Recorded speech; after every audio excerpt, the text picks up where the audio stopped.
Assalamualaikum warahmatullahi wabarakatuh. Sudah lama kita tidak membahas mengenai materi kebidanan. Nah, saat ini kita akan balik lagi membahas materi kebidanan yaitu IUGR. Nah, IUGR ini apa? Kita baca di sini, kita lihat IUGR merupakan intrauterine growth restriction gitu ya. Nah, ini juga kalau di Indonesia sering banget diketahui pertumbuhan janin terhambat atau PJT.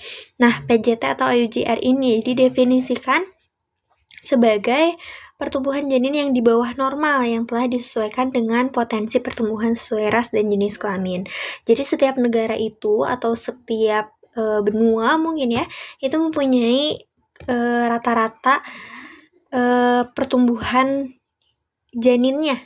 Jadi beda-beda setiap negara itu sesuai dengan kebiasaan, ras, dan jenis kelaminnya gitu. Kalau di Indonesia dan dibandingkan dengan Amerika itu, Indonesia biasanya jauh lebih kecil karena pertumbuhannya itu jauh lebih pendek dan yang lainnya gitu ya. Nah, pertumbuhan janin terhambat ini ditentukannya itu bila berat janin kurang dari persentil 10 yang harus dicapai pada usia kehamilan tertentu. Misalnya, pada usia kehamilan 28 minggu, janin misalkan sudah harus mendapat kurang lebih 2 kilo atau 1,5 kilo, tapi dia baru 10%-nya gitu, kurang dari 10% itu, maka itu disebut dengan IUGR. Nah, adapun dengan klasifikasinya.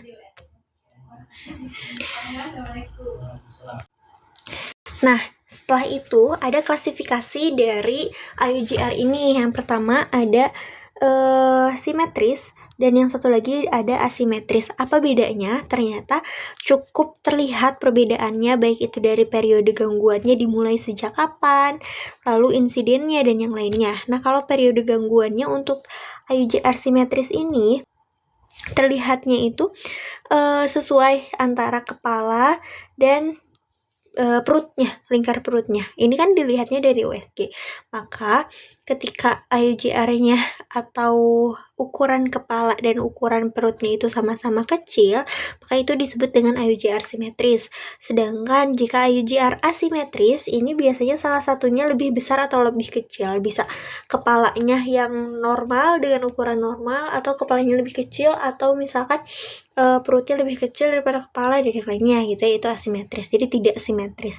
Nah, apa saja nih perbedaannya antara simetris dan simetris? Untuk IUGR simetris ini biasanya kehamilannya kurang dari 20 minggu. Sedangkan untuk IUGR asimetris itu biasanya lebih dari 20 minggu. Baru dia kekurangan nutrisi hingga dia menjadi IUGR gitu. Nah, selanjutnya insidennya. Total kasusnya biasanya untuk IUGR simetris ini lebih kecil karena pada usia kurang dari 20 minggu itu janin menyerap nutrisinya lebih baik gitu ya, dan kondisi plasentanya jauh lebih baik daripada setelah lewat dari 20 minggu. Makanya insidennya itu yang asimetris jauh lebih besar, sampai 70 sampai 80. Nah, selanjutnya untuk pemeriksaan ANC-nya misalkan, ini biasanya terlihat kalau simetris semuanya berkurang secara proporsional, jadi semuanya kecil gitu ya, secara di USG-nya semuanya kelihatan kecil. Nah, kalau misalkan yang asimetris ini lingkar perutnya kecil, sedangkan diameter biparetial, lingkar kepala dan femur lednya normal, jadi perutnya aja yang kecil, kalau yang lainnya normal gitu. Terus untuk penyebabnya, kalau simetris ini biasanya karena ada kelainan kromosom atau infeksi, jadi sudah otomatis ini kongenital dari sananya gitu ya, sudah ada kekurangan. Sedangkan jika asimetris ini biasanya karena fungsi plasentanya sudah kurang baik. Selanjutnya untuk antropometrinya, setelah lahir biasanya kalau untuk simetris semuanya pasti berkurang, termasuk kayak berat badan, panjang badan, dan lingkar kepala. Sedangkan asimetris biasanya yang berkurang itu adalah berat badan, tetapi yang lain-lainnya normal gitu. Dan biasanya lingkar kepalanya itu pun normal karena asimetris ya. Asimetris itu kepalanya normal. Selanjutnya untuk perbedaan ukuran lingkar kepala dan lingkar dada, jika IUGR-nya simetris biasanya kurang 3 cm. Kalau misalkan asimetris biasanya ada perbedaan yang lebih dari 3 cm. Nah, untuk gambaran klinis malnutrisinya, untuk simetris itu kurang jelas karena itu disebabkan oleh kelainan kromosom, sedangkan asimetris ini jauh lebih jelas karena adanya inefisiensi plasenta. Jadi plasentanya sudah kurang baik, otomatis nutrisi yang tersampaikan kepada bayinya pun kurang baik gitu ya. Keadaan selnya juga akan berbeda antara simetris dan asimetris. Jika simetris itu jumlah selnya yang berkurang, sedangkan asimetris ukuran selnya yang berkurang gitu ya. Prognosisnya itu biasanya kalau asimetris itu jauh lebih baik daripada yang simetris. Nah, faktor resikonya, untuk terjadinya IUGR ini yang pertama ada lingkungan sosioekonomi rendah, ada riwayat PJT-nya, lalu ada riwayat obstetri dan berat badan sebelum hamilnya rendah.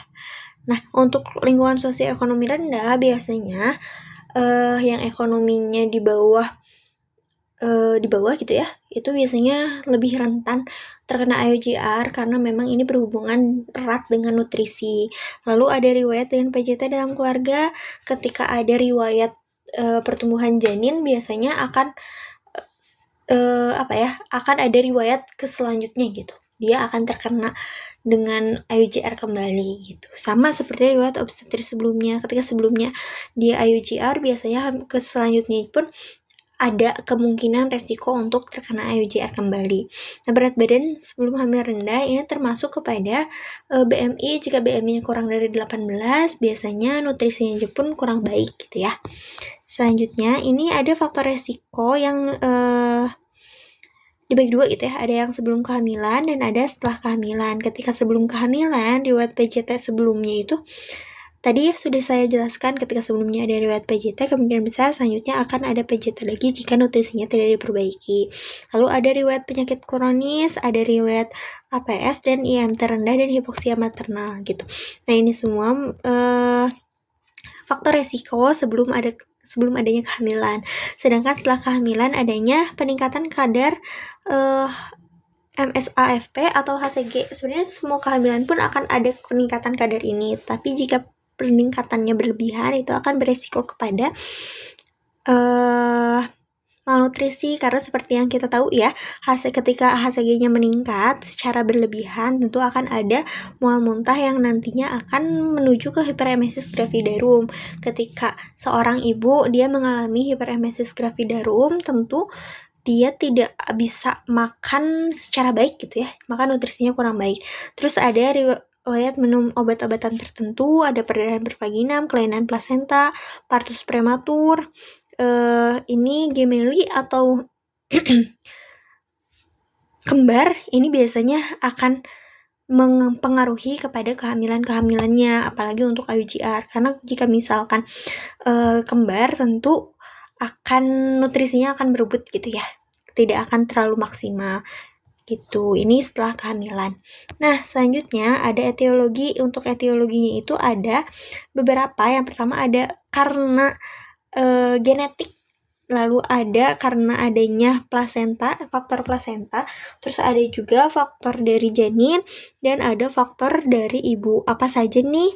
Kita lihat dari sini, dari faktor maternal. Kalau tadi ya faktor yang genetik sudah pasti, itu adalah faktor yang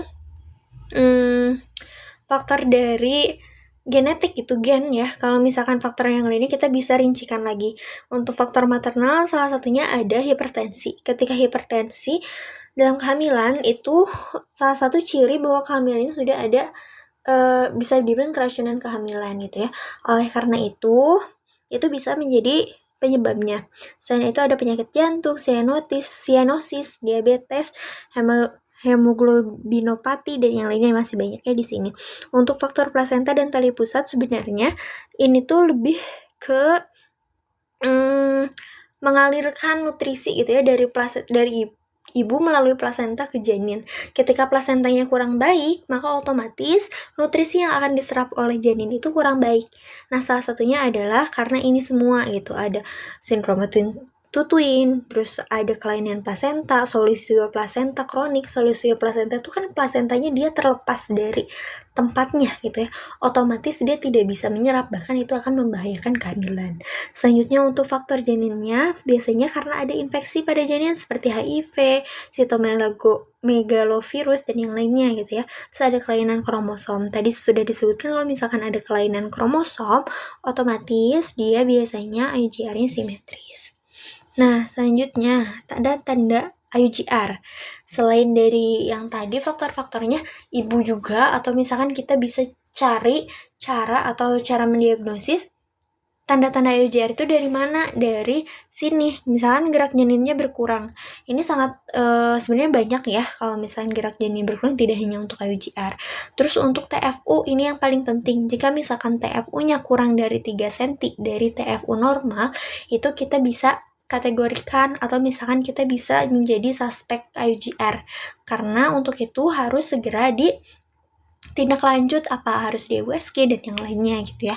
Selanjutnya itu adalah penambahan berat badannya yang kurang dari 5 kilo pada usia kehamilan 24 minggu atau kurang dari 8 kilo pada usia kehamilan 32 minggu. Jadi otomatis ini BMI-nya kalau misalkan pada ibu BMI-nya kurang dari 30. Tentu kenaikan berat badan ibu tuh akan berbeda setiap orangnya, tetapi ini bisa jadi patokan jika berat badannya naiknya itu hanya sedikit-sedikit gitu ya. Dengan keadaan TFU-nya yang tetap kecil, kita harus segera lakukan tindakan selanjutnya gitu. Untuk selanjutnya adalah taksiran berat janinnya kurang dari 10 persentil. Itu sudah di awal saya jelaskan ya, untuk persentil ini sudah ada berat janin normalnya berapa, dan jika misalkan kurang dari 10 persentil atau hanya kurang 10%-nya gitu ya, itu bisa disebut dengan IUGR. Terus untuk HC dan AC atau head circumference atau abdominal head circumference ini dilihatnya dari USG. Selanjutnya ada volume cairan ketuban berkurang. Biasanya orang yang ibu hamil yang di IUGR, ketubannya akan semakin sedikit gitu ya, itu akan semakin sedikit, itu lebih cepat gitu, jadi nanti jatuhnya ke oligohydramnion juga. Selanjutnya untuk diagnosis, untuk penegakan diagnosis ini ada beberapa. Yang pertama tentu kita harus anamnesis faktor resiko dulu, dari mana nih gitu ya kemungkinan besar dia mengalami IUGR. Lalu pemeriksaan fisik ini dilakukan dengan dua ini, bisa dengan palpasi, dan palpasi itu kita bisa misalkan 1 jari, 2 jari di atas pusat dan yang lainnya kalau misalkan tidak ada midline. Lalu pengukuran TFU jika ada midline. Nah tentu tadi disesuaikan juga, kalau misalkan TFU-nya kurang dari 3 cm dari usia kehamilannya, itu bisa jadi suspek IUGR.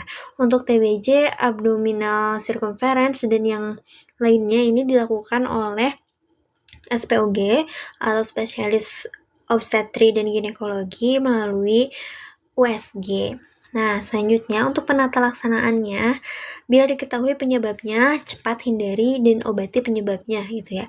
Jika misalkan kekurangan nutrisi, maka cepat-cepat untuk diupdate lagi nutrisinya gitu ya, dibantu dengan pemberian makanan tambahan. Lalu untuk IUGR ini disarankan juga untuk istirahat atau bed rest. Sebenarnya dalam beberapa penelitian bed rest ini tidak terlalu berpengaruh gitu ya, karena tidak ditemukan alasan yang baiknya, tetapi ada juga beberapa penelitian yang mengatakan bahwa istirahat atau bed rest ini akan memberikan atau akan membantu sirkulasi dari plasenta ke janin gitu ya. Yang selanjutnya adalah perbaiki gizi ibu, karena IUGR ini benar-benar sangat berkaitan dengan nutrisi. Jika misalkan selanjutnya sudah aterem, biasanya kita lakukan pengairan kehamilan dengan induksi persalinan atau dengan sesar. Selanjutnya ini sama penata laksanaannya ya, jika tadi kurang lebih seperti itu. Ini ada terminasi ada beberapa penata laksanaan. Yang pertama itu jika simetris atau asimetris, kita lakukan untuk simetris kita lakukan amniosintesis. Biasanya ini jarang sih kita lakukan karena cukup mahal. Selanjutnya kita lakukan pemeriksaan antenatal seperti biasa gitu ya, untuk USG dan yang lainnya, NST gitu. Ini untuk pemantauan perkembangan janin.